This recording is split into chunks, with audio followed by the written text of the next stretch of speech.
So, just 2 weeks after launching Claude Opus 4.6, Anthropic has introduced a new model called Claude Sonnet 4.6. Even though it's called Sonnet, don't underestimate it. The developers who got early access are calling it as better Opus. It performs much better than the previous version, that is Claude Sonnet 4.5, and in fact it even beats the earlier flagship model, that is Claude Opus 4.5, especially in coding and following instructions. And the surprising part is it costs 5 times less than Claude Opus 4.6. So how is this possible? In this video, let's break it all down and see what makes this new model so powerful. Okay, so this isn't just a small update. Sonnet 4.6 is a major upgrade in how the model is built. So while Sonnet 4.5 was great for long, complex tasks, this version 4.6 brings top tier, frontier level intelligence to more users. So let's understand the key features. The first one is better computer use. In OS World benchmarks, it achieved 94% accuracy. So that means the model is highly reliable for automating browser-based tasks and workflows. Okay, and the next key feature is adaptive thinking. That is, the model can detect when a question needs deeper reasoning. So it automatically switches to extended thinking mode whenever it is required. That will help balance both speed and accuracy without you manually changing the settings. Okay, and the next interesting feature is 1 million token text. So earlier this was only available in Opus models. Now Sonnet 4.6 can process massive inputs in one go. So that means entire code bases or more than 30 research papers in a single prompt it can process. And the other feature is improved safety. It has stronger protection against prompt injection attacks, and now you can see it has more natural and helpful tone, so it is less robotic compared to older versions. So now let's see how we can access Claude 4.6, right? So Claude 4.6 is now available through multiple platforms, and the easiest way is you can just go to https claude.ai/login, right? So let me take you here. So this is available for both free and pro users. So now you get the Sonnet 4.6 as the default model, right? So no complicated setup. All you have to do is just log in using your Gmail account and you can start using it. Okay, and the next option is Claude for Teams. So the team productivity platform is now fully upgraded to use Claude 4.6. Okay, and you can also do API access, so developers can use it through the Claude developer platform. So this is the URL, claude.com/platform API, and you can use the model Claude Sonnet 4.6 from here. And the other option is cloud platforms, right? So Claude 4.6 is now available on Amazon Bedrock, Google Cloud Vertex AI, and Microsoft Azure AI Foundry, so making it easy to integrate into enterprise workflows. So now let's build these projects and see how the model performs. So here we are trying to perform 3 tasks. The first one is executive risk assessment dashboard for contract analysis, and the second project is we are trying to build a playable AI generated platformer from scratch, and the third one is we are trying to rebuild Facebook's core UI from scratch. Okay, so let me take you to UI. Okay, so the first project is, let's try to build a dashboard for executive risk assessment. Okay, so in order to do that, here is the sample contract agreement that I'm using. So this agreement shall automatically renew for successive 3-year terms unless terminated in writing no later than 90 days prior to expiration. Vendor's total liability shall not exceed the fees paid in the preceding 30 days. All data processed through the platform may be used by vendor for service improvement and related commercial purposes. Customer may not terminate this agreement for convenience during the active term, and this agreement shall be governed by the laws of a jurisdiction determined by vendor, right? So this is our sample contract agreement. So by using this one, let's try to upload it here. So I have uploaded this sample contract agreement here, and now let's give the prompt. So here, this is the prompt I'm using. I have uploaded a sample contract agreement. This is the text file. So your job is to identify all high risk clauses and explain why they are risky, and classify each issue by severity. Okay, so low, medium, high, and critical, and suggest safer alternative wording for each risky clause, and build a clean executive style risk assessment dashboard using these artifacts. And the dashboard must include these things: a risk summary score, a categorized list of flagged clauses, a severity breakdown chart, and a suggested rewrites section, a professional legal tech aesthetic, okay, light mode, minimal, corporate style. And also be precise, do not hallucinate, only analyze what exists in this document. So this is the prompt we have given to the Sonnet 4.6 model. So let's click enter. So this is working, right? So it is trying to read the front-end design skill. So anyone can generate a chart, but can Claude 4.6 think like a legal analyst? So let's find out. So you can see here is my analysis of all 5 clauses followed by the dashboard artifact, and it is creating the dashboard now. So the analysis is complete. Now it is trying to create the dashboard.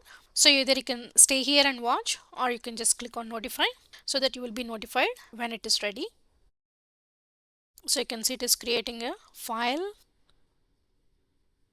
and it is giving the recommendations as well. Okay, so either you can download here or you can see here as well. So let's try to download this file. Right, so this is the risk dashboard that it has created. This is the HTML file. So it does risk detection and severity scoring, and it also written the rewrites, and it gave us the clean dashboard output, right? So this scenario clearly tells us Claude Sonnet 4.6 has deep clause interpretation based on the agreement that we have given, right? So it has the legal nuance understanding as well, and it can do the risk prioritization. You can see it here, and it also has the structured reasoning, and it has the capability of UI generation, and it has the executive communication tone, and it also gave us the guardrails. So it did not hallucinate anything, right? So this behaving like a legal analyst, right, or a compliance officer, or as a consultant, or as a front-end engineer, right? So all in one workflow. And this contract test checks multi-layer reasoning as well. So you can see here gave us the score, right? So we have 2 critical and 3 high and 0 medium and 0 low categories. And under each category it also gave us the risk explanation, right? And also it rewrote the agreement as well. So this was the original one, and it suggested this rewrite. Okay, so with this you understood the multi-layer reasoning and semantic nuance and context understanding and structured professional output, right? So you can see it is clearly able to generate the dashboard. Okay, so now let's build another project. So let's go back here. So this time, let's see if Claude 4.6 can build a fully playable browser game from scratch. Okay, with physics, enemies, UI states, and clean architecture without using any libraries. Okay, so most AI models can write code, but let's see if Claude 4.6 can build a structured, state-driven game engine. Okay, so let's find out. So this is the prompt that we are trying to give. Build a fully playable browser-based 2D platformer inspired by classic arcade games. This focus is not just making it work, but making it smooth, structured, and cleanly organized. And use these tech constraints: only HTML, CSS, and vanilla JavaScript. Exactly 3 files. Okay, so generate only index.html, style.css, and script.js. Use HTML5 canvas for rendering. No external libraries, no images. Use colored shapes only. Okay, and these are the instructions. Gameplay mechanics. So arrow keys, move left or right. Right, if you give spacebar, it has to jump. And gravity based physics, and we are providing all the instructions here, right? And the next thing is UI requirements: centered canvas, header title above game, score panel, visible game state text, whether it is starting or playing or game over, and modern style buttons, distinct color palette for player, enemy, and platforms.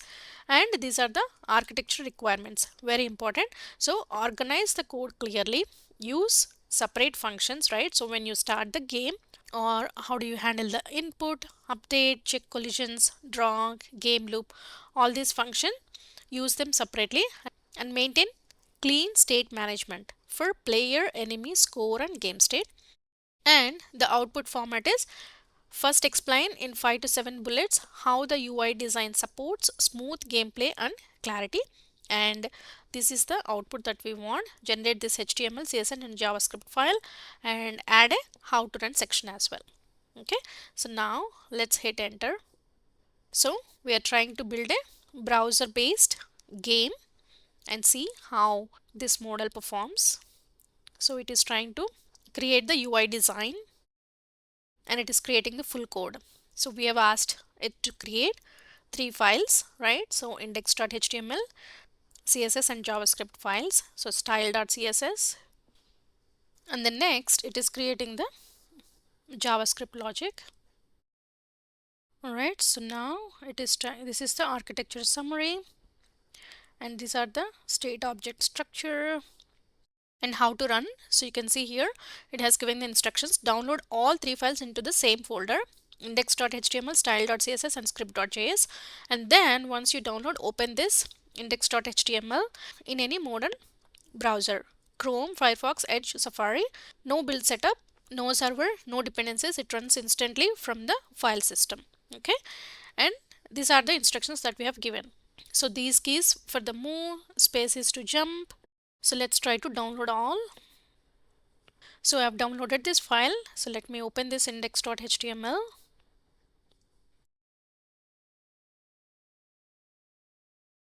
So I can see it did not create the game here. So I'm asking it to create the UI. Doesn't show the game. I'm asking it to fix it. The issue is clear. The game was built as 3 separate files, but Claude AI's preview can only render a single self-contained HTML file. Never loaded in the preview environment. I will merge everything into one complete index.html file. Single file, self-contained platform game. So let's see if this works. It is trying to merge everything into one file. Now you can see the game is here. We only have one file here. So let me try to download this. So let's open this. So now you can see the game, right? So let's try to play this game. So let's restart the game. Okay, so you can see I'm pressing the keys over here. Okay, so I'm trying to press the tab so it can go to the next level. Oops. So you can see it built the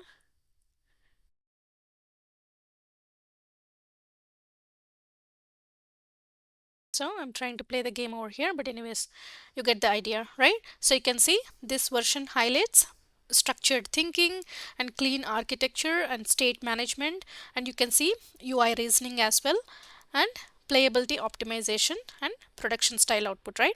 So from this you can tell this has logical structuring, right? And then real-time physics simulation, and it has the state management as you saw here, and it has clear UI clarity as well, and it generated the clean code as well, which you can download and inspect, and it has the reasoning capability.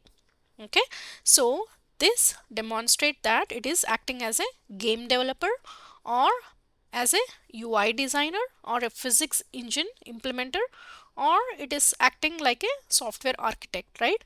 All at once. Okay, so now with these two projects, let's try to understand one other project. So this time, let's test whether Claude 4.6 can think like a senior front-end architect, and let's see if it can rebuild Facebook's core UI without a backend, right? So that is, we are trying to recreate Facebook. Let's see how it works. So let me close this, and this is the prompt we are giving. So you can see here, you are a senior full stack engineer and product engineer. Build a Facebook style social media web app clone using front end only mock data, right? So only UI, no backend here. So this is an architecture plus UI plus state management test, not just static UI generation. Okay, so you also have to take care of state management. And then we want tech stack as this one. Use the app router and React, right? So TypeScript, Tailwind CSS, no backend, no authentication, no APIs, no database. All data must live in memory on the front end itself. And these are the architecture constraints. Clean component separation and strong TypeScript typing, right? We are giving all these instructions, and these are the layout requirements. So this is how the UI should look like. So the left hand sidebar, and in the center we need the feed, and in the right sidebar we need the sponsored card, people you may know, and in the top navigation bar we need this, and this is the mobile behavior, and this is the data layer. We want the model to generate these files, and this is how we want the output should be. Explain in 5 to 7 bullets how architecture and data flow support scalability and UI updates, and output full copy paste ready code for all files.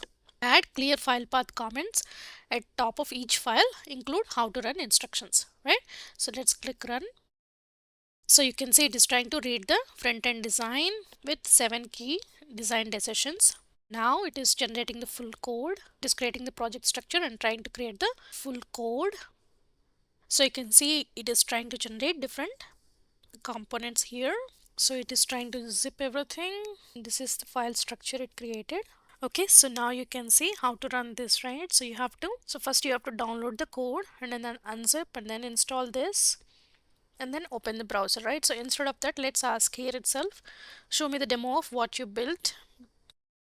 So let's see if it can create the single HTML file, right? So we can see the demo here itself. So you can see it just created one HTML file, right? So let's try to download this and then open this file. So now you can see we are able to clone Facebook, right? So here let's just try to test something. So create a story. So what's on your mind? Hello, I'm just trying to test and see if this works, and then hit post. So now you can see it just posted, right? So click on like and comment, test comment, right? So you're able to post a comment as well. Okay, so with this you can see it is able to do the data modeling, and you can see the component separation, right? And then instant post updates as well, like we saw here, and responsive layout as well. And also we saw it created the clean file structure as well. Okay, so you can download and experiment and see how this works, right? So this makes it looks like a senior engineering benchmark, right? So we have seen 3 different examples. So here we created the risk assessment dashboard here, and the second one is we were able to build a game, and then third one is we are able to create a Facebook app, right? So with this, what do you guys think? Is it worth the hype? Right? Yes, absolutely. And it is best value for money AI model right now. And Opus 4.6 is still better for deep scientific reasoning and extreme benchmarks, but Sonnet 4.6 is faster, and it is more practical and more cost efficient, and it is perfect for everyday developers, and it is ideal for business users and production use case. And for 90% of real world tasks, this Sonnet 4.6 is the smarter choice. All right, so we have seen with 3 different examples. Thank you.